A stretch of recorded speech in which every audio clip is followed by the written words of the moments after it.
What Else with Corey Mann on the Studio DNA Podcast Network. One-on-one conversations with some of your favorite artists. Find this podcast on iTunes, Spotify, and Spreaker.com.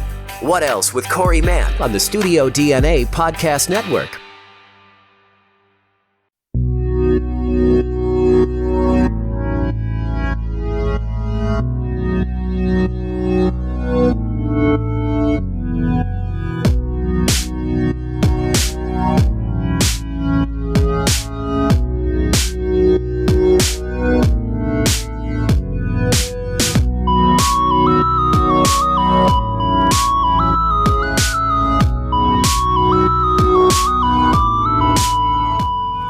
Welcome, everybody, to episode 37 of Disney Plus Reviews. I'm Phil Souza, and I'm here with my good friend, Grant No Touchy Yzma. How's it going, Grant? Just don't touch me, Phil, and I'll be good. We're 6 feet apart. We're social distancing here on even on Disney Plus Reviews, so definitely won't be in danger of touching each other right now.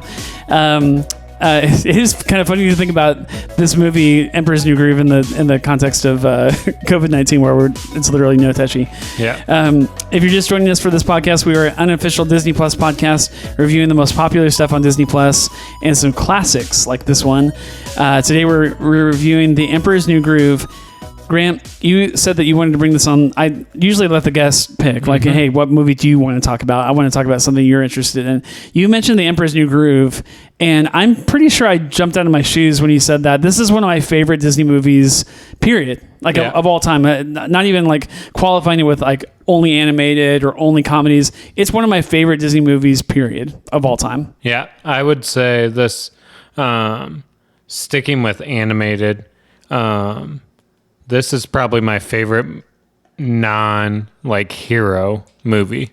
Like, yeah, I really like Hercules. I really like Peter Pan, Aladdin, stuff like that. But I would say outside of that genre, I would say Emperor's New Groove is probably my favorite animated movie. Yeah, I have a lot of thoughts on this movie. I imagine you probably do too. Yeah. I would love to. I could not wait to get to this episode. Just if nothing else, just to talk about the laughs and laugh together. There are so many freaking quotable lines in this movie. I mean, there's a long list of quotable lines. But also, like, I want to get into some of the serious details of the movie. I think there's a very strong message to this movie. Definitely. And even though it is definitely a comedy, it is definitely, you're coming to the yard to laugh on this one.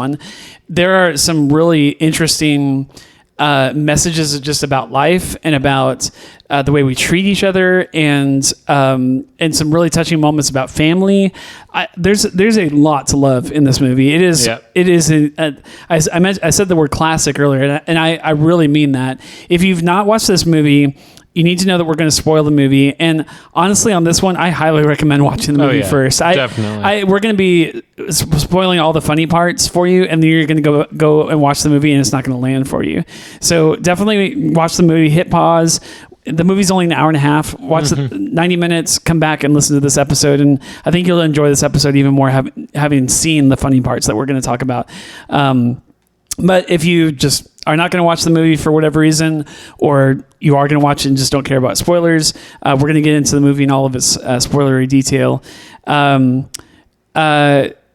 Before we get into the kind of the plot details of the movie, let's talk about the characters. I think the characters in this movie are phenomenal. Like some of the best characters I've ever seen in a movie. It is an animated movie, but it has so much depth, I think, to the characters. And they all have very separate, very unique personalities. Everyone is so unique in this movie. We're going to talk about all the characters, because I think all our characters are our favorite character in the movie. But what do you think of when you think of this movie as far as the characters? What are they like? What appeals to you about them? Well, Kuzco, who is the emperor to begin with, he's kind of likable, but he's also very unlikable as well. So you can see where people wouldn't like him. But I would say my favorite character in this movie is Kronk. Yeah. Who's basically Yzma's bodyguard or muscle, but he has no brains or anything. He's literally one of the stupidest characters I've ever seen on film. Oh yeah, definitely. Period. And so he's kind of the humor. he kind of, like we talked about even Stevens last week. Yeah. He kind of brings like the Beans or Lewis scene into it. Whenever he's in it, you know it's going to be a funny scene. Yeah, he's almost always funny, for sure. I feel like you could probably say that of David Spade's Kuzco character as well, Yes. that he's almost always funny, but that, like you said, there's some scenes where he's just a total jerk, like, and Yeah. even those scenes are kind of funny too, like the stuff that he says about people. But Kronk is, I think for a lot of people, I think Kronk is kind of their go-to comedic character, just because he's just a total buffoon from beginning to end. That his character literally never changes. Yeah, and I think because there is a second one called Kronk's New Groove. Yeah, Kronk's New Groove. I've not seen that one. Have you seen it? I have seen it before. Okay. And Not as good. Not as good. Definitely not as good. But I mean, you can tell that there was definitely an audience who really enjoyed Kronk. Yeah, good point. To where they made the second movie. Yeah. Yeah, he stands enough as a character on his own. Maybe this is something you can look up if you have a moment, but like he's voiced by the same guy. Yes. Okay. He is voiced by... his voice is so distinctive, and he plays. He's been on a sitcom. Maybe I'll try to look that up here in a second, but unless you have it there and can just tap on his name. But he's well known for a sitcom that my wife has watched. I always forget the name of it. He is in... But he's kind of like, he's not in Everybody Loves Raymond. I'm just making a comparison, but like the quality of his voice reminds me of like that really tall character in Everybody Loves Raymond. I've also not seen that show, but like the brother that's got like the super deep kind of bassy voice. He's in Rules of Engagement. Rules of Engagement. Thank you. That is the show that my wife has loved, and she absolutely loves his character in that show as well. But he has a very distinctive voice, and when obviously this movie came out way before Rules of Engagement came out. When Jessica started watching Rules of Engagement, she goes, "Hey, that's Kronk. That's the guy from Emperor's New Groove." So because that's how distinguishable his voice is. And something that Caitlin and I watched that he's also in. He's also Lemony Snicket in A Series of Unfortunate Events. Okay, all right. I haven't seen those. We really enjoy that series. Okay. So that's another thing that he's in. I honestly, I like him so much. I would check it out just on that alone. Yeah. Like the fact that he's in that movie would really bring me to that. So, yeah. And then the other main character, really, there's only three main characters. There's four.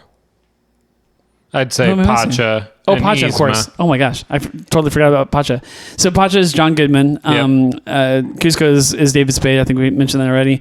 I want to mention all the actors' names. The guy that plays Kronk is Patrick Warburton. Warburton, yes, I should have known that. I'm guessing Yzma's Eartha Kitt. Okay, so she's the one actress that I don't know. Like of the four actors that are in the movie, she's the one that I'm not familiar with. But her voice is super unique in this movie. And I think what the scenes that I like the most about her that she's in I think it's funny to watch her suffer with Kronk, like this idiot that she has to put up with. But I also really like the scenes, any scene where David Spade, where Kuzco is making fun of her for her age or her like disgustingness, like the way she looks. Where she has that thing in her teeth. So and he's funny. just like, what is that? How did that get there? How long has that been there? He talks about her wrinkles. He's like, what is holding this woman together? I just think that they poke a lot of fun at the way she looks. And the animation, well, we probably won't spend a ton of time on the animation, so I'll just say it at the top. Animation in this movie is phenomenal. Oh, yeah. It looks definitely. so good. I remember watching this movie. When did it come out? Late 90s? 2000. Okay, 2000. Okay. So it came out in 2000, 20 years ago. This movie came out, probably almost down to the day. And the animation still looks beautiful. Now, when it came out 20 years ago, I was like, what is this? I've never seen anything like this. It looks so good, the way that they did the characters. So Kuzco, at the beginning of this movie, Kuzco starts out and he's narrating his own film, which I think is hilarious. And he says, I was the nicest guy and they ruined my life for no reason. And that tells you everything you need to know about this character. Like, he's obviously, because it's literally him as a llama. Yeah. At the beginning. Yeah. And it's just like downpouring rain and he's just, you want to feel bad. He wants you to feel bad for him to start out with the movie. It's so great. Let me say this about Kuzco before we get into the plot, but he is a very unique character in film. And it stems from the fact that we have kind of these two archetypes of heroes. There's either like the hero or the anti-hero, right? Mm-hmm. So the hero is like Peter Parker, just a perfect kid, right? And then the anti-hero would be like the Punisher or something like that, like someone that ultimately does good. Oh, you can almost put Batman as anti-hero, like he's beating up guys at night and there's no repercussions. The police does, but so, and he has all these bad character traits and stuff like that, like he shuns almost every human being in his life, and like so you have this hero archetype and this anti-hero archetype. I almost feel like there needs to be a third archetype for Kuzco. He's straight up the villain of the movie for the first half. Definitely. He gets everything that he deserves yes. at the beginning. Yeah, he's not even an anti-hero at the beginning of this movie. Now, his character evolves, and I love watching that. Every time I watch the movie, I can't wait to see him start to turn that corner and become more of the good guy. And he's kind of just full-on good guy by the end of the movie. But that first 40 minutes or so is real touch and go, like where you're like, I'm not even sure I like this guy. He literally has an old guy thrown off of his palace, which, I mean... They make it look like it's like a 40-foot drop, even more. And he literally has him chuck this old guy just for like running into him. Yeah. Because he threw off his groove. You threw off my groove. If this was a live action, he literally just killed an elderly gentleman. Definitely. So it's played off for laughs, and it's obviously really funny, but he is very high on himself at the beginning of this movie, like to the point where I don't know that I've seen in another movie a character, and I think he can get away with it for two reasons. One, it's animated. I think this movie doesn't play off as well in live action, and secondly, it's freaking David Spade, and everything he says is funny, and so they literally could not have cast a better actor for this role to make us. I never once felt for the guy because he's a total jerk, but I still, he was so funny that I just kind of wanted to be around him for the first half of the movie, while not be his friends. And I think only someone like David Spade can really pull that off. Yeah. So when I watched this movie in 2000, I was already a huge fan of Tommy Boy. Tommy Boy, up to this point, was my favorite comedy, and maybe even past this point was my favorite comedy. This movie, honestly, is in my top 10 favorite comedies of all time. I love this movie. It hits my funny bone every single time. But I had already been a big fan of David Spade, and so when I found out that David Spade was voicing this character, I was already in. Like I was like, I'm seeing that movie on day one, and went to go see it in theaters just because he was in it. But then came away loving the movie for so many other reasons, and again, like Kronk arguably almost steals the show for comedy. Like it's hard to believe that in 2000 that David Spade could maybe not even be the focal point of the comedy, the comedic moments in the movie, but that's how strong Kronk is as a character. But I just love his arc, like how he goes from straight up villain at the beginning of the movie to total good guy at the end. Yeah. So basically he, and let me say this about John Goodman's character and then we'll get in, but like John Goodman is like the total polar opposite of him. Oh yeah, at the beginning, like, definitely. He's literally one of the nicest characters that's ever been on screen, and he helps the elderly guy because he's literally like wrapped in this banner, and he helps him get out and everything, and he's basically coming for his village to talk to the emperor or Kuzco, and it's all about everybody else, and Pacha comes last. Yeah, it's family, friends, anybody else, and then Pacha. Yeah, Kuzco could not be screwing over a better guy. Like he's, and that's part of the comedy, I think, of the thing. But like, he says, "Hey, I'm taking over your entire hill. That the entire village is going to be kicked off this hill for Kuzco-topia."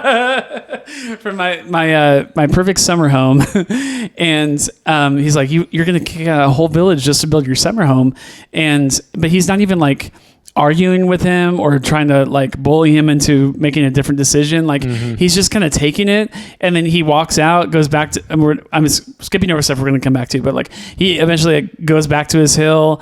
He has this perfect family. Like he has this awesome wife who's pregnant. Yep. Like they're literally pulling on your heartstrings with every moment with Pacha, because he is perfect husband, perfect dad, perfect citizen, perfect. He's perfect. And then you have Kuzco, who's like the most abominable human being you've ever seen.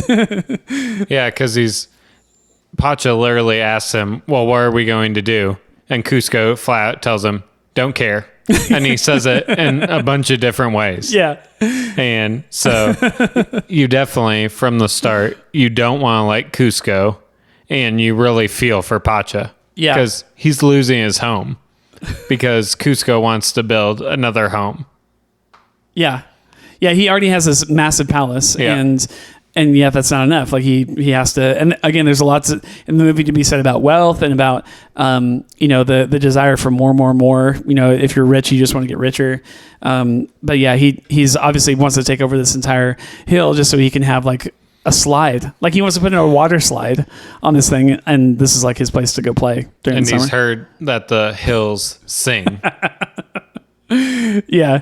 He literally, think about this. He literally has Pacha come out to his palace so that he can get confirmation that this is a great place to build a summer home. And he literally has a model of the whole village. Yeah. And then he just puts down this whole model of Cuscotopia right on top of Pacha's home. And I think he gives Pacha, at one point, his house. Yes. And it's just this little model. And Cuscotopia is just ginormous. Yeah, he says, don't know, don't care. How's that? He says, when I give the word, your little town thingy will be bye-bye. Bye-bye. And then he like kicks him out. Yeah, he's a total jerk. So yeah, and then cut to like Yzma and Kronk. That it is. This movie came out not too long after Aladdin. I guess it was about 8 years after Aladdin. Yeah. But it is similar in its setup. The Grand Vizier in Aladdin wants to take over the kingdom. She's like his right hand, like a consultant or whatever, and she also wants to take over the kingdom. So in that way, it's very similar to Aladdin. But that's about where the comparisons stop, because she's magical like the vizier, but she's clearly like not. I mean, from the very beginning, just like totally corrupt and like. Super old, and they make a lot of fun of that. She wants to poison him and kill him, so like a lot more dire than Aladdin, and take over the kingdom, which eventually she does. Kind of, she thinks she kills him. They go down into like this. There's central to the plot of the movie is this secret lab that she has in this basement, and she has like. Extract of yak and like all these animal things and stuff like that. Pull the lever. Wrong lever. I don't even know why we have a second lever. Why do we even have that lever? Yeah, she pulls the lever and just goes down to like a crocodile pit or something like that. But yeah, they get down there, and why she trusts Kronk to do anything to help her is beyond me. It's so funny to watch her depend on him, but they want to do this like big dinner and then basically poison him at the dinner. Yep.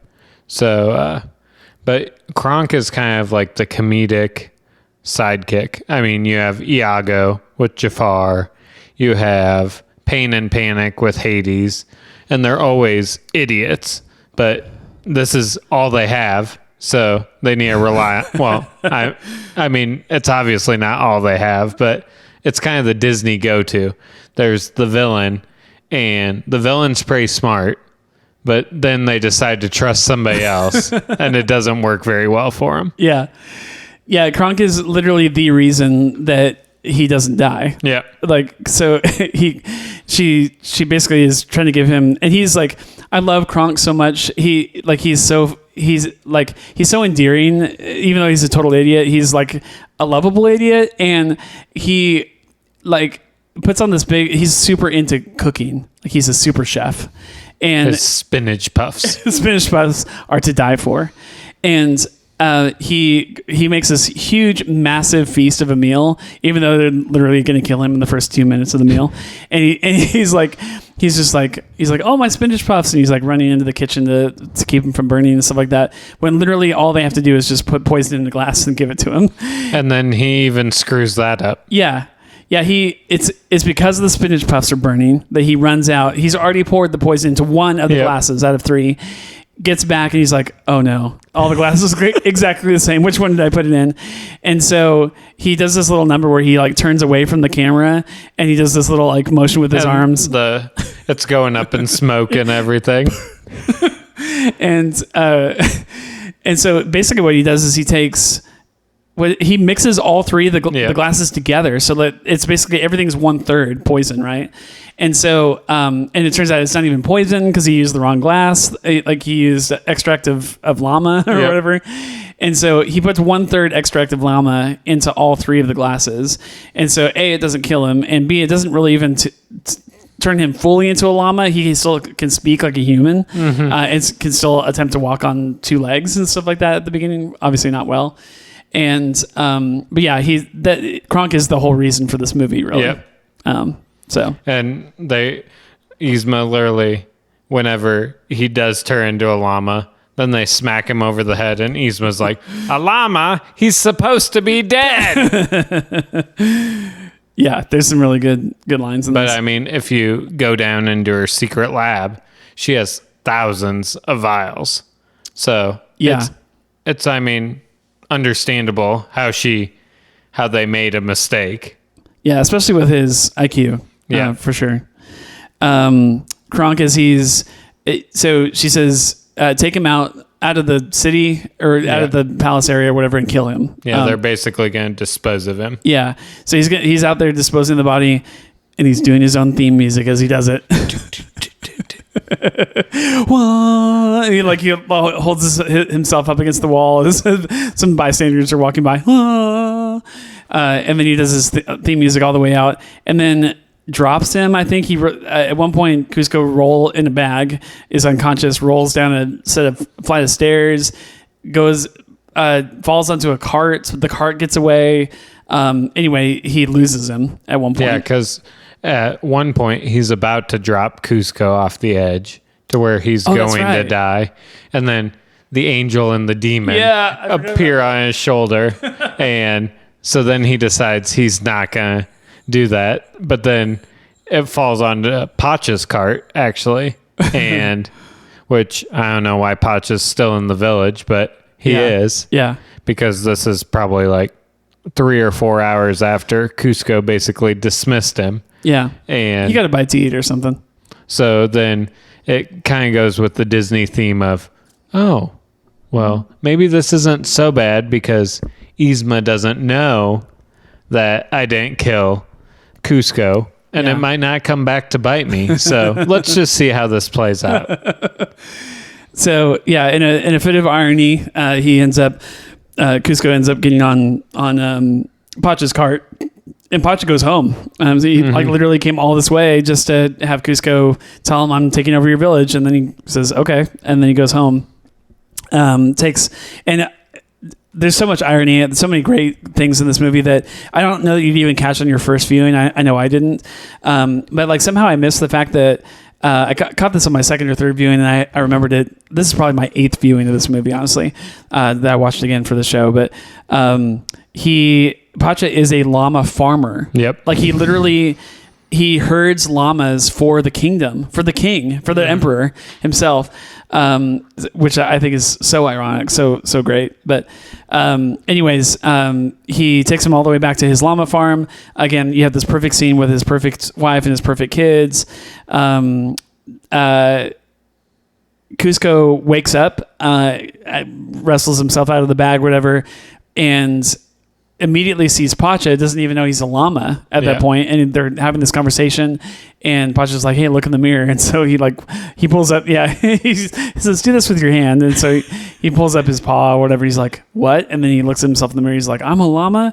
And then he immediately thinks that Pacha is the one that poisoned him. Yeah. Because he was so mad about his village. Yeah, he says, "You're the criminal mastermind, not me." And then Pacha goes, "What?" He goes, "Yeah, you're right. That's giving you way too much credit." So yeah, he blames it on him first, and then he's like, "Okay, you know what? Forget this. I got to get back to the castle, or I got to get back to my palace."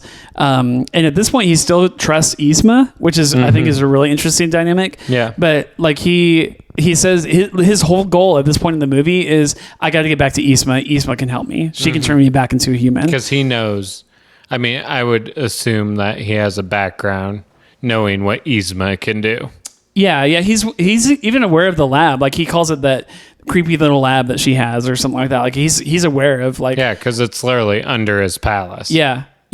He's very well aware of her powers, and that's why he's like, hey, if I could just get back to the palace, I'll be all right. And so, much to against Pacha's recommendation, he decides to go out alone. I'm just gonna go ahead and do this. And I freaking love the squirrel scene. It is one of my favorite scenes. One of my favorite scenes in the whole movie. It was spoiled in the trailers for the movie, so like I knew about it even before going to see it in theaters. But it was just as funny the second time in theaters. And I've seen that scene 8 times, and I, like a sucker, I laugh my head off every single time. He's basically all alone in this very scary forest. There's all kinds of manner of animals. Jaguars. Yeah, they're going to kill this poor little llama in the middle of nowhere, and they're all sleeping. Yeah, and he came across this squirrel, and the squirrel was mean to the squirrel. Yeah, like he throws an acorn at him or something like that. I can't remember, and ends up finding himself like in this like jaguar pit, basically where all these things are sleeping, and this cute little squirrel who comes back again and again in the movie. He's almost a character in the movie, even though he doesn't have any English lines. He pulls out this little like balloon animal that he has crafted, and he pulls out a pen. And he's just like, and then Kuzco's like, no, because all these sleeping jaguars are literally all around him, and he pops the thing. It's super loud. None of the animals wake up, and then Kuzco goes, ha ha. And then his laugh makes all the jaguars or whatever wake up, and then there's this big chase scene, and you think, okay, this is it. This is where he dies, and this is also in the trailer, unfortunately. But like Pacha comes in swinging like Tarzan, which I think that movie came out around the same time. Yeah, maybe a year. Yeah, a year. I think it was. I think it was 99. 99. I think you're right. So Pacha comes in like literally like shouting into like Tarzan, and picks him up, and you think that they're just going to land on dry land and be good, but then one of my other favorite scenes happens. I'll let you explain the log scene. So then they literally, with the vine that Pacha has swung on, they literally somehow get wrapped around, and so good. They're each on one side, and then they end up in the water, and you think, well, the jaguars didn't get them, but this is surely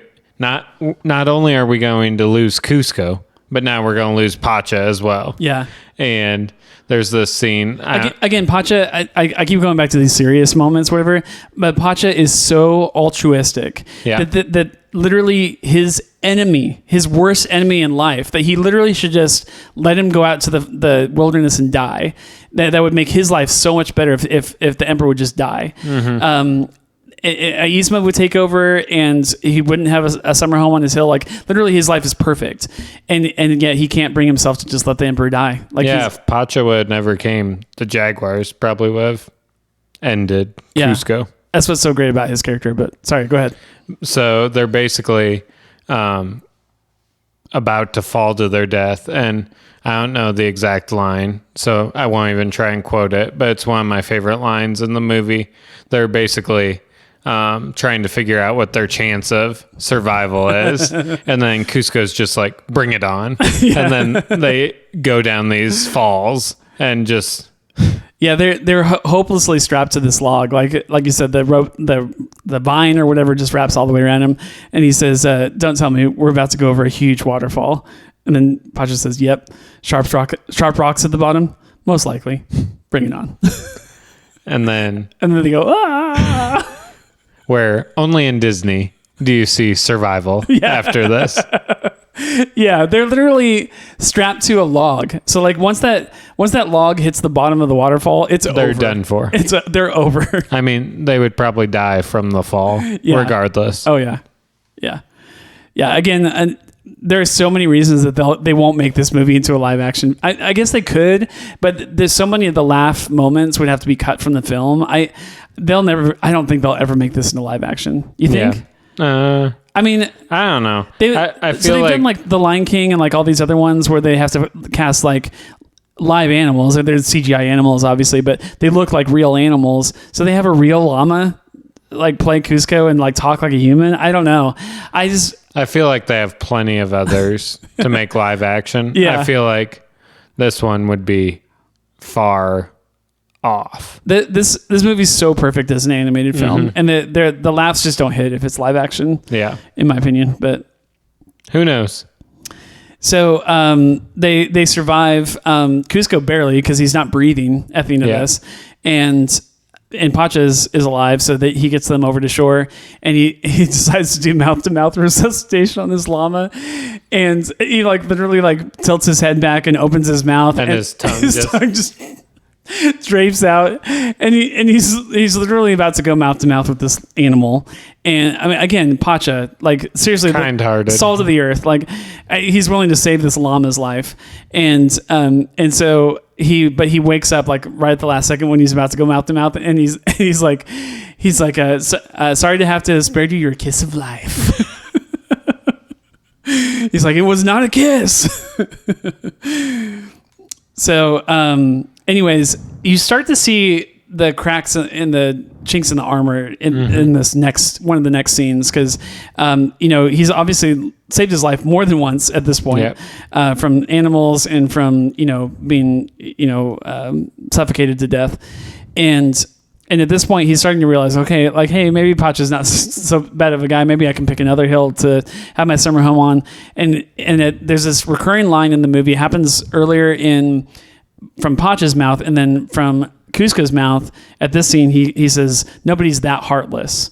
And he's talking about it's one of those catch things where like he's talking about somebody else, like he's talking about Yzma or someone else or whatever. He goes, "Oh, nobody's that heartless," and then in that moment he goes, "Oh my goodness!" Like Pacha was saying that about me earlier, and so he starts to have a change of heart. He kind of backpedals on that here, like a few scenes later. But you can already see that he's already starting to think about like, hey, what am I doing here? Like, is this all worth it? So, meanwhile, back at the palace, Yzma has already taken over the palace. Like, she's had all the drapes changed. And like, she's put her face on like all the logos and everything. It's so good. They have like this very brief funeral for Kuzco. It's like this wake thing where everyone's holding candles and everybody's wearing black and everything, and then she like rips off her outfit and it's time to party now. Yeah, she's like, well, he's not getting any deader. And they all just go to business as usual. I think there's a serious message in that scene even as well. Again, there's so many funny scenes, but I think you're remiss to not focus on some of the messages in the movie. I think it's very telling that like it's the same guards, like it's all the same people that were serving Kuzco are now serving Yzma, right? Yep. And even though the Kuzco, like him or hate him, he was the emperor, and they were so loyal to him, but he dies, and they on just a snap of a finger, they've immediately changed their loyalty over to Yzma, and they think Yzma is the greatest now. And I think there's a lot to be said about that, about like dynasties and I mean, you could even apply it to America too, but like just governments that change and like loyalties change on the dime, just because of political circumstances. Who's in charge? Yeah. Yep. So, but then Yzma finds out slightly from Kronk that Kuzco might not be dead. And so Yzma and Kronk set off on their own journey. Yeah. Which is pretty hysterical because Kronk literally carries Yzma on this like backpack thing, and she's literally in this little tent. Do do you describe his body type? Kronk is like, he's like a 24 waist, right? Yeah. But he's got like 300 pounds of muscle like around his shoulders. So he's literally like hourglass, like to the extreme, like in the way he looks. And yeah, he's literally like the horse for her carriage. So I laugh every time I see that, like her riding him basically. So yeah, they go off on their adventure to try to get, they actually go straight for the village. They just assume that I don't know how they assume that. I guess maybe the carts or something, but or the farming. Yeah, they probably, I don't know if they just assume that he's a llama and he just went to be with the other llamas or something. Could be. Anyways, they go straight for the house at that point. But before we see that, we see the rope bridge scene, and this is the real turning point for Kuzco. There's a long series of events that happen here, but do you remember what all the action that takes place? This is like probably the most nonstop action in the movie. Yeah, they get to the point where they're just coming off the cliff and everything, and they're wondering how on earth they're going to get back to it. And before that, Kuzco and Pacha make a promise that if Pacha helps him get back to the village, he'll build Kuzcotopia somewhere else. Yeah. And that's like the quid pro quo. Like if I get you back to the palace safely, if I escort you, then this is what you're going to do for me. And he shakes on it. He actually like holds his paw out and shakes on it. And that kind of comes back to bite him in the rear later. But so basically, their only option is to scale the mountain back up to get back to the main road. Well, yeah, is that the scene you're talking about? Yeah, there's a rope bridge scene. So like there's like this big cliffside to cliffside, and there's just a super long rope bridge. It's very precariously placed over this massive divide in Earth, and they go out onto the bridge, and Pacha falls through one of the boards in the bridge. It's like a wooden bridge that they're walking across, suspended by rope. And so they're walking across the bridge. Pacha falls. He's pretty heavy. He falls through one of the really rickety boards, and he's dangling there by a rope and basically pleading for his life. And at this point, you think, oh, Kuzco and Pacha are friends. Like they shook on it. They have this agreement. Kuzco decides to leave him there for dead. Yeah. And then he like says a couple like really, dumb, mean villain lines. And then he falls through the bridge. Like he takes another couple steps and then he falls down.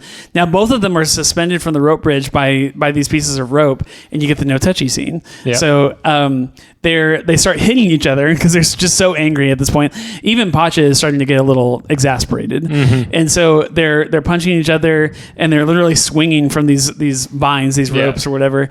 And Kuzco gets a good hit on him, and Pacha swings out, and then he swings back in, and right before he collides with Kuzco says, no touchy, and he just whams him. Yeah. And then they fall down. I think just because all the scuffle, they fall off their ropes, and they literally fall down almost into this gorge, like this river below, and there's like alligators or something at the bottom that's just going to gobble them up. But they stop because this gorge, like this gap in Earth, like descends down to like this almost like an hourglass or like a timer, like sand timer, and they get down to the bottom of it, and they're back to back. And they find, for the first time ever in their they start working as a team. They start working. And so they do this back walk where they push up against each other's backs and start scaling up the wall, walking up the wall. It gets really bad there for a while. There's like some bats I won't go into all the details, but there's like bats in a little cave that Kuzco gets his mouth stuck into. His mouth fills up with bats. There's scorpions that are crawling down Pacha's back. There's a lot of action here.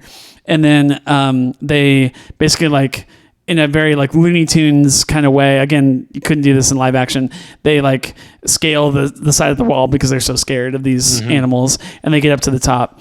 And for me, I think that's the big turning point where like they decide to work together. And it's not until like a couple scenes later where is the first part where Kuzco actually. I'm sorry. It's right here. It's this scene. They get all the way up to the top, back to where they started on the wrong side of the rope bridge. And they land. Pacha, again, is heavy. He's like a 300-pound guy. He lands on the edge of the earth, and it starts to fall off. And without thinking about it, because he doesn't have time to think about it, Kuzco reaches out and saves his life. Like, actually grabs Pacha and pulls him back, saving him from certain death, falling down this cliff. Yeah. And Pacha's like, you just saved my life. Like, you could have let me die, but you didn't. And Kuzco is like, kind of shrugs it off. He's like, don't get used to it or whatever. Mm-hmm. But you could tell, okay, like, he kind of cares about this guy. Like, they're starting to become friends. So, sorry. What were you going to say after that? Oh, I was just going to get into the diner scene. Dude, talking about the diner scene, it's one of the, it's probably a top 2 or top 3 scene in the entire movie. It's great. Yep. So they get to this diner. And first off, there's no llamas allowed. So Pacha gives Kuzco his poncho, and they put like some makeup on, and he takes Pacha's hat and everything. So basically, they're made out as husband and wife. And they say that they're on their honeymoon. And so they come to this diner where the food is jungle food, which it's really disgusting and everything. So nothing looks good to them, or nothing looks good to Kuzco, I should say. And then what are the odds but Kronk and Yzma walk in? Oh, this scene is so perfect. And so then all of a sudden, Kronk just decides to go start working as the chef. Well, because they're making all these special orders, and the chef's just like, I've had it. And he throws his hat on the ground, whatever, and just leaves like in the middle of the shift. So then Kronk decides that he's going to take up as the chef. And there's this funny scene with Yzma and Kuzco. They keep going in and out of the door, not seeing each other, and changing their order. And then they start realizing, is this? And Yzma starts thinking that this might be Kuzco. And so then to get away, they literally tell like the other waiters that it's Yzma's birthday. And so they throw this like elaborate birthday party song for him. And Kronk's just like, I didn't even know it's your birthday.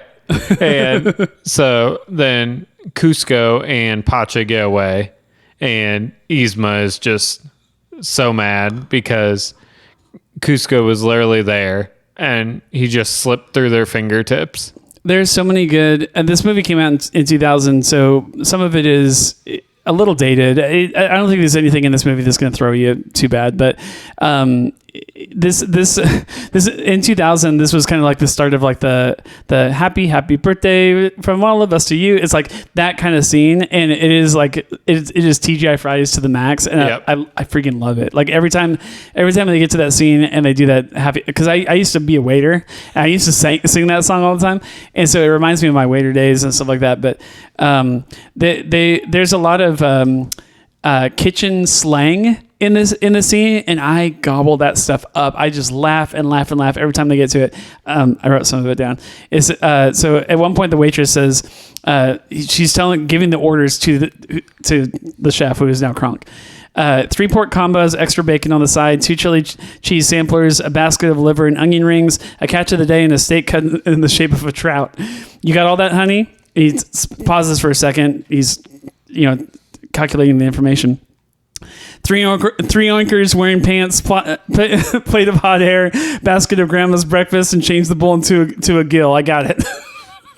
And then they keep coming back, and he's like, actually, hold it. And no, I want that, but I'm going to have to charge you extra. Yeah. Yeah, and he's just like making the food as fast as he can, and and just like hitting the bell, order up. Just like he's total like sous chef. I love it. Can I order the potatoes as a side dish? I'll have to charge you full price. This might be Kronk's best scene in the movie. It is the epitome of all the humor that comes with just satire, like being satirical about the world that's around you in real life, mixed with just his absolute stupidity, but also his genius when it comes to chefing. Like he's like this incredible cook, like that can cook all these like incredibly intricate dishes, and the juxtaposition of all those things together, it makes it for a perfect scene, man. It is really comedy gold, and there are very few scenes in any movie, live action or animated or otherwise, that hit my funny bone quite like this scene. It is darn well near perfect. So, yeah, that's a great scene. After this, obviously they, as you just described, they miss each other narrowly, and at this point they're still trying to find Kronk, and so. But they find this squirrel. It turns out that it's the same squirrel as before. And another great scene with Kronk, you find out that he was a junior chipmunk when he was a kid. And he had to learn chipmunk, but also a lot of other animals like squirrel. And so he speaks squirrel. So he wants to talk to the squirrel. The squirrel doesn't speak English. And so he says, squeaky, squeaks, squeaking, squeakity squeak. And like just talks to the squirrel like it's just an everyday conversation, and they get directions from the squirrel on how to find Kuzco. I love that. Yeah, and it's funny because the squirrel literally won't talk to Kronk unless Yzma's away. Yeah, he knows enough about Yzma to not trust her, and it's literally like Yzma's just like trying to pressure Kronk and to gain the directions quickly. And Kronk's just like, I'm sorry, but this squirrel's saying he had a rough day. I think the squirrel gives him directions to Pacha's house, because that's the next scene is Yzma and Kronk end up going to Pacha's house. Pacha's not there. Obviously, Kuzco's not there. They come there shortly, but they find the house alone with just the wife and the two kids. Yzma is talking to the mom. They're having kind of an awkward, weird conversation. Meanwhile, Kronk's playing jump rope in the back with the kids. Yeah, they literally tell the wife that they're a distant relative. Yeah, that's right. Everyone about that. And she's like, I don't know. She's like, yeah, I'm your great aunt. And then one of the kids goes, you're more like my great aunt. Are you finished?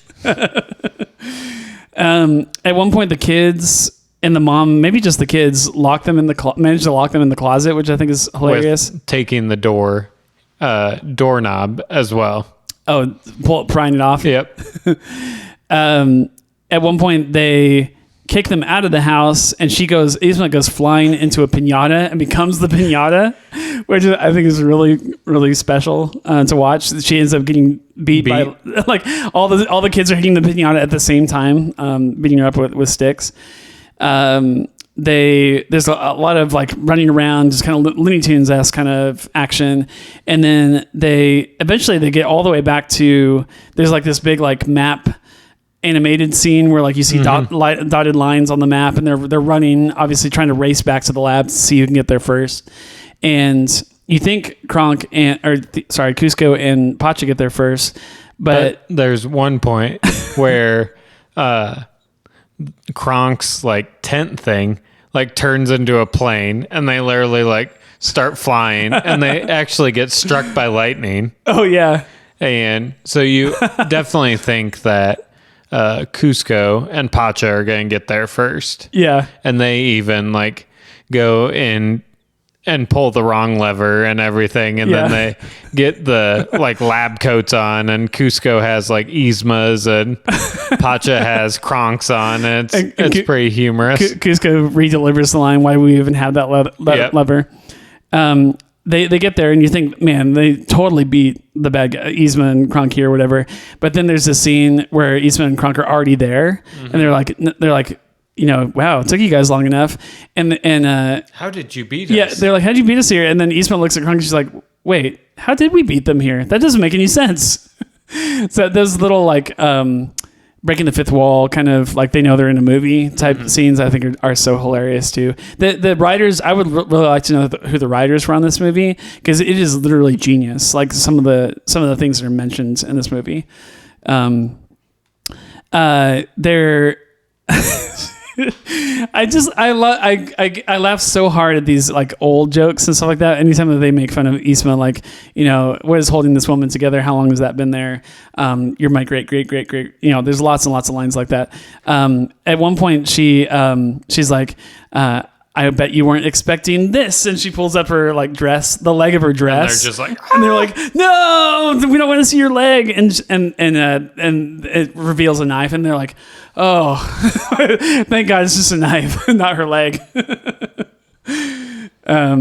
Yzma insults Kronk at one point, like she's like, "You're so stupid" or whatever. Finally, like is like letting loose on him. The last straw, she insults his spinach puffs.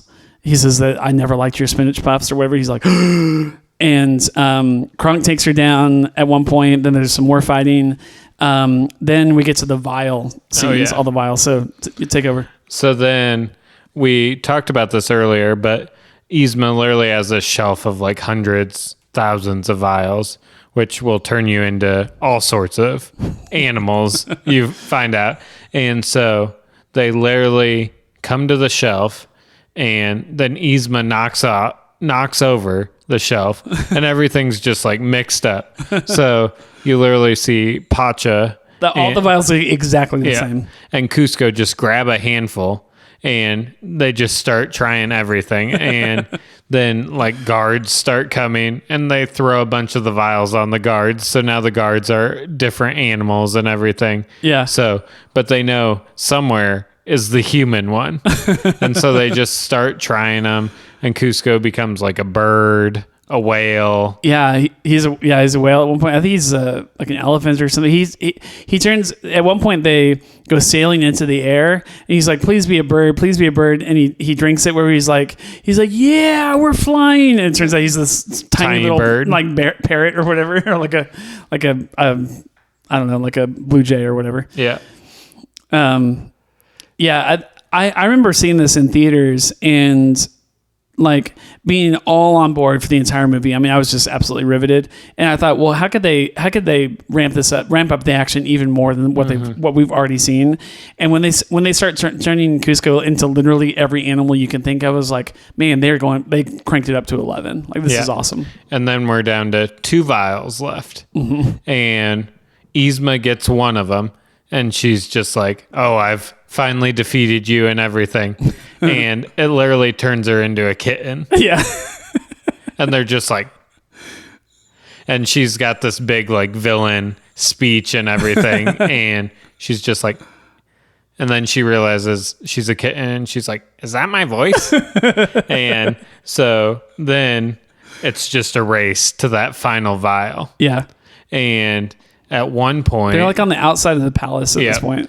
And so Kuzco and Pacha do their whole climbing thing because it's up at the top. Oh, yeah. And then Yzma somehow gets to it first. And then there's the scene where Yzma somehow gets like knocked off, and she's on this like trampoline, and she keeps going up and down. And then Kronk appears, and he's like, "Oh, that's where this leads."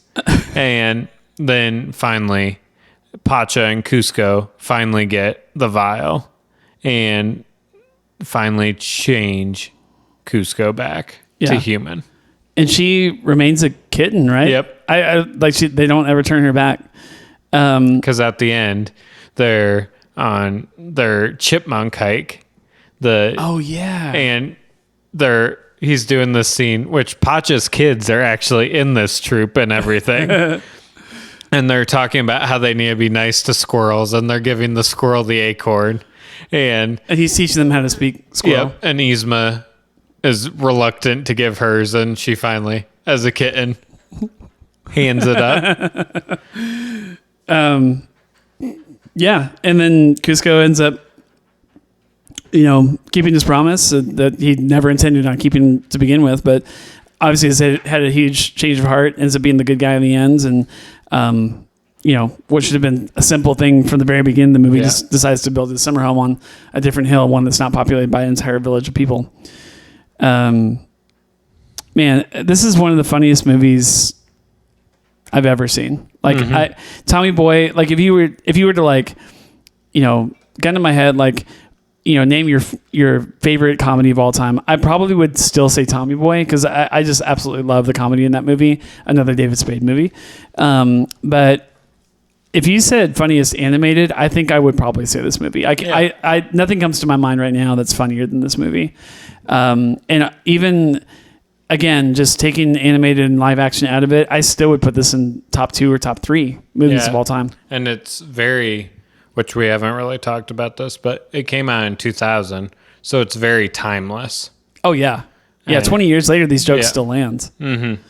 Like I said, there's some satire in the movie that is very, of the time, jokes that kind of makes, that were very funny at that time, but it's nothing that's like about American politics or anything that's like you would miss out on. I don't understand that joke or whatever. There's nothing in the movie that's like that. So yeah. And like I said, the characters are so perfect. I love all 4 of the main ones. Even the kids are super really cute. At one point they have dreams, and one of them wakes up and says, I dreamed that dad was kissing a llama. Yeah, kissing a llama, and the other one says that he was, careening off a waterfall of death. Like just super cute little kids. And the mom is like, we haven't talked about the mom at all, but she's kind of like this. Feminist isn't really the right word, but she's very I can take care of myself, and almost aggressive, like in her speech and stuff like that. At one point, she's like she's telling Pacha, like, go back there and give the, like, tell the emperor exactly who he is and what he's doing. Like she's, almost kind of like the one that wants to take control of the situation. And I really like that about her. She's very endearing in that way. But Pacha is one of the most altruistic characters I've ever seen on film. And I just love the arc of Kuzco, like how he starts out as like the total villain of the story, like maybe even worse than Yzma, if you can think about that for a second, and then becomes the absolute hero at the end and has learned his lesson. And it's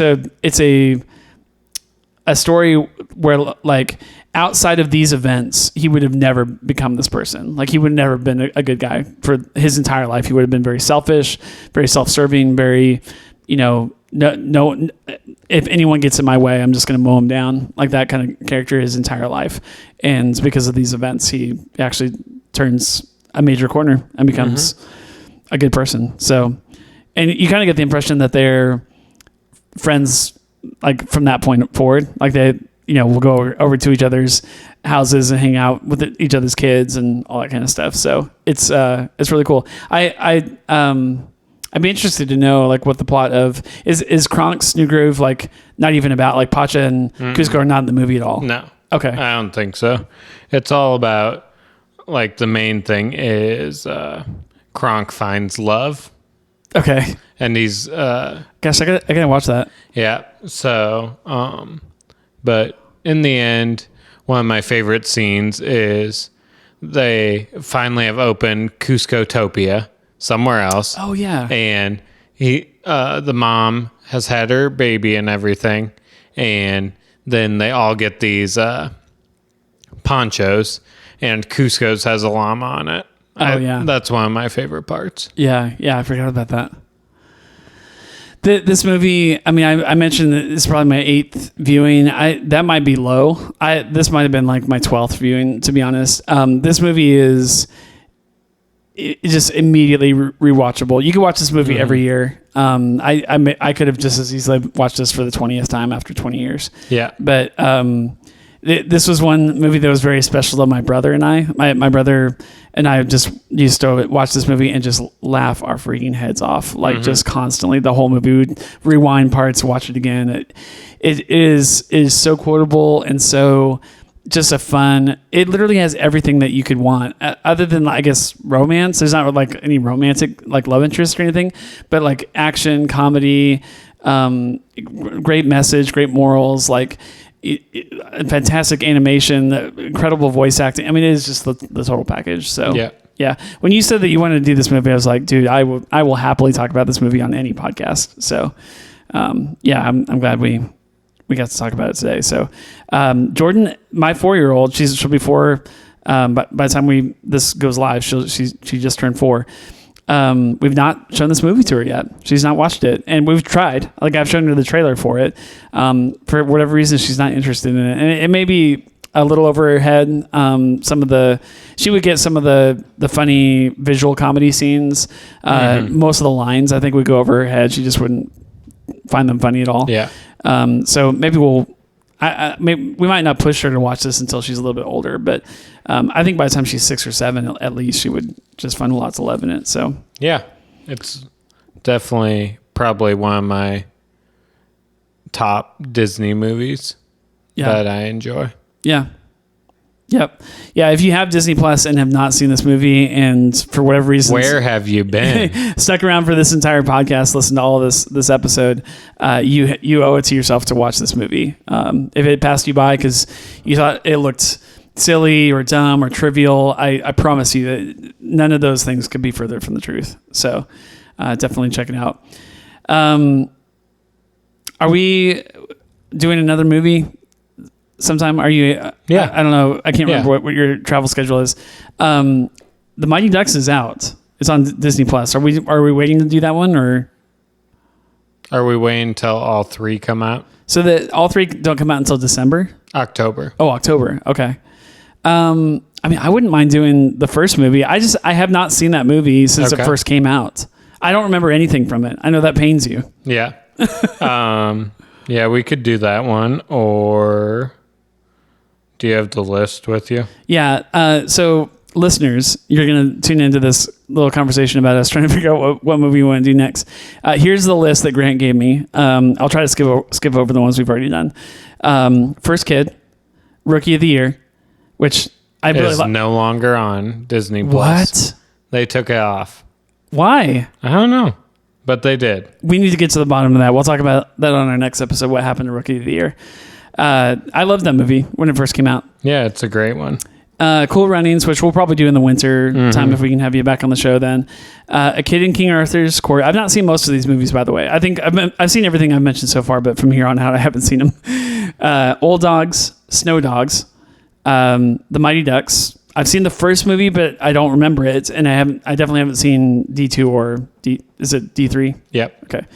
The Game Plan, Johnny Tsunami, Brink. Some of these we mentioned on last week's episode. Mom's Got a Date with a Vampire. I've never even heard of some of these movies. That'll be Halloween. Okay, Halloween. Camp Nowhere, Princess Diaries. Definitely haven't seen that one. Cheaper by the Dozen, which you know we're talking about before we hit record. College Road Trip, Davy Crockett. I've not seen any of these. Freaky Friday. I think I've seen that one. I'll Be Home for Christmas, Miracle. Some of these are holiday. Remember the Titans, Last Song. Twas the Night. Is that the entire title of the movie? Yep. Twas the Night. Okay. Christmas. I'm assuming that's Christmas. And then Who Framed Roger Rabbit, which I'm a little surprised that movie's on Disney Plus. That movie is kind of it's a little edgy. risque. Yeah. Jessica Rabbit alone is very risque in that movie. Yep. So I'm impressed that movie's even on there, but we could do Mighty Ducks. Okay. Yeah. I think Mighty Ducks is a good choice. If I mentioned a title just now that you as a listener heard that you want us to do for a couple episodes from now, I think we have Grant for at least another maybe 2 or 3 weeks, and then school ramps back in, assuming school is back in session. We don't really know. Fingers crossed. Yeah. So if there is such a thing as school in the fall, Grant really ramps up his schedule. He's probably working 50 or 60 hours a week at that point. So with coaching and all that. So may not be able to have him on the show for a while after that. But if there's one or two movies that I mentioned just now, or something I didn't mention that you guys would like to hear us discuss on the show, we're up for any suggestion. By the time August, I think it's still planned for August, is the Winter Soldier show. I believe so. Is in August. So I think, or September, one of the two. Yeah, they might have pushed it back. I think they were originally trying to hit August, and they may not hit that now. But by the time that show comes in, I think we're gonna maybe go to like a weekly, covering every episode of that show. So these are kind of, I don't want to call them filler episodes. I mean, The Emperor's New Groove is one of the best movies I've ever talked about on this entire podcast. But we are kind of like biding our time until some really cool stuff happens in the fall. And then honestly, by the time August hits, we might be able to intersperse a couple movies here and there, like especially around holiday, like Halloween and stuff like that. I want to definitely cover some of these, scary movies or Christmas movies. But it's kind of like Winter Soldier, and then is WandaVision still this fall? I think I read that it was, but then like Mandalorian season 2 is November, so it's going to be kind of almost nonstop once we hit August or late August, early September. It's going to be kind of weekly shows there for a while. So if you have anything that you want to hear us talk about, or submit your own review of a movie that we've discussed or have not yet discussed, Disney Plus reviews at hotmail.com is the email to do that with. We'd love to include you on the show, so please do that. We will be back next week for episode 38 on The Mighty Ducks, which I'm very excited to rewatch that movie and kind of get back into that universe, and that'll prep us for D2 and D3 when we get to those movies later in the year. So, all right. Well, until then, we will see you next week. Have a great week. Stay healthy, and we'll see you next time for Mighty Ducks.